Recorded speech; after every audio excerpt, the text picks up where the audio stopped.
Want to start a dropshipping business with Shopify?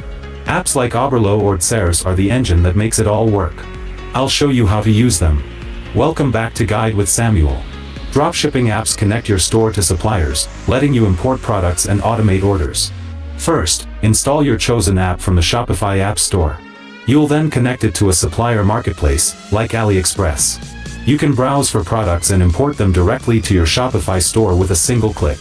When a customer places an order, you can fulfill it within the app with a few clicks, and the supplier will ship it directly to your customer. A crucial pro tip: always order a sample first. Don't sell a product you haven't seen and touched yourself.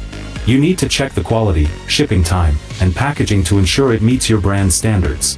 And just like that, you can build an online store without holding any inventory. Dropshipping is a low-risk way to start an e-commerce business. What niche are you most interested in for dropshipping? For your final question, subscribe for our next video on how to track sales with Klaviyo. Thanks for watching.